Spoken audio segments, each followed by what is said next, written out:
هدى للمتقين صدق الله العظيم اللهم صل على سيدنا محمد وعلى آل سيدنا محمد وبارك وسلم معزز علماء کرام بزرگان محترم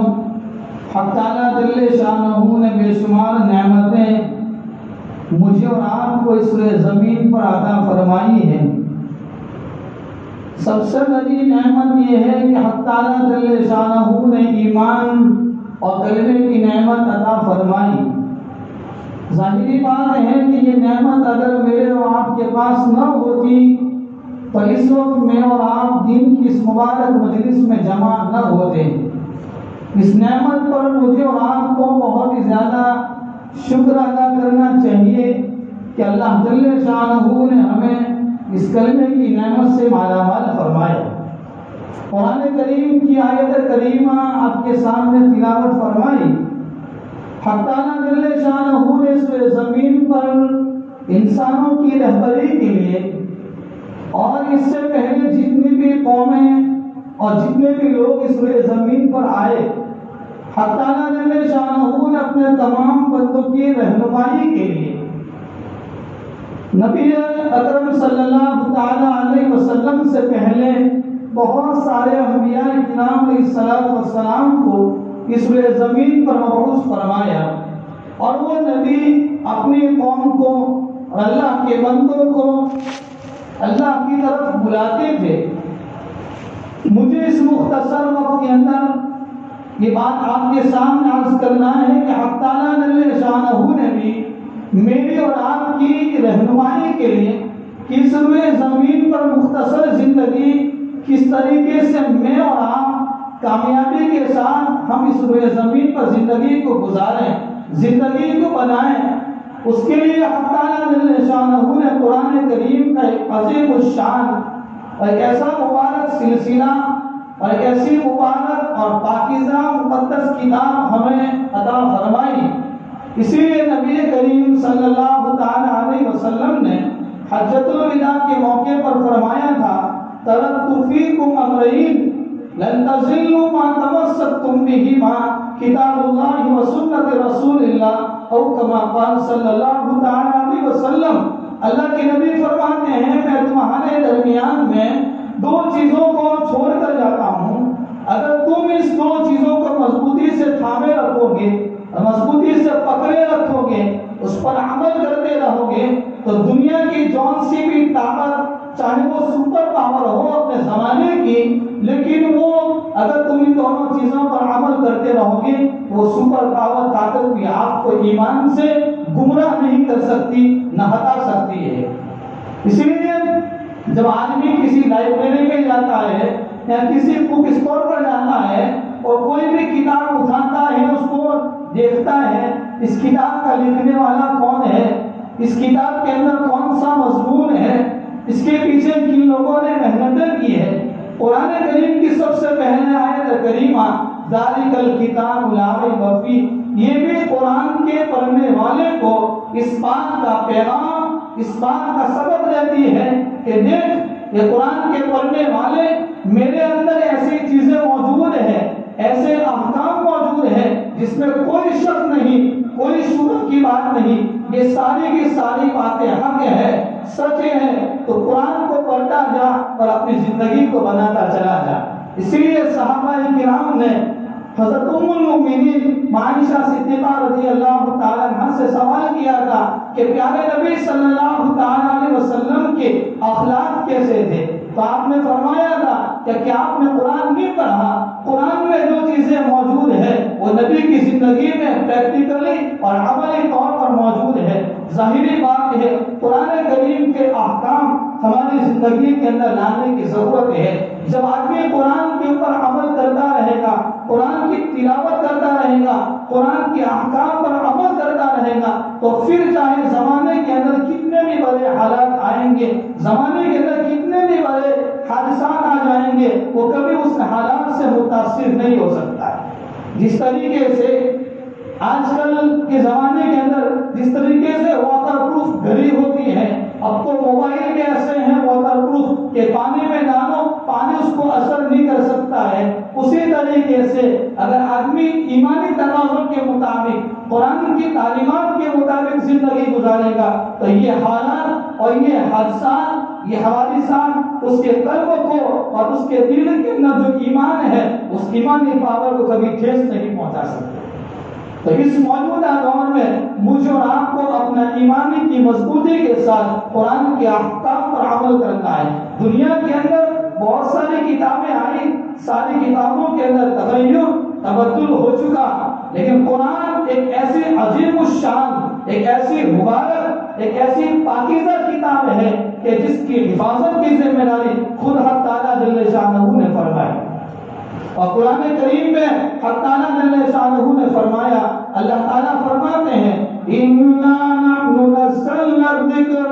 وَإِنَّا لَهُ لَحَافِظُونَ، کہ بے شک ہم نے اس قرآن کو اتارا ہے اور ہم ہی اس کتاب کی حفاظت کرنے والے ہیں۔ تو قرآن یہ اللہ نے اتارا ہے، ظاہری بات یہ قرآن قیامت تک رہنے والی باقی رہنے والی چیز ہے۔ تو جو قرآن باقی رہنے والا ہے، جو آدمی قرآن کے ساتھ اپنے آپ کو وابستہ کر لے گا وہ بھی انشاءاللہ اس کی زندگی باقی رہے گی، اور قرآن کریم کے ساتھ وابستہ ہونے کی وجہ سے یہ حالات سے کبھی متاثر نہیں ہو سکتا ہے۔ ہمیں اس موجودہ دور میں قرآن کی تعلیمات اور قرآن کی تلاوت کی بہت زیادہ ضرورت ہے، لیکن انسان کو اللہ تعالیٰ جل شانہ نے بہت ہی مختصر زندگی ہمیں عطا فرمائی ہے۔ اس مختصر زندگی کے اندر اسی لیے تو اتنی مختصر زندگی ہے کہ دنیا کے اندر انسان اپنی زندگی کی کتنی گھڑیوں کو پوری کر کر ختم کر کر آگے چل رہا ہے۔ اب کتنی زندگی میری اور آپ کی باقی ہے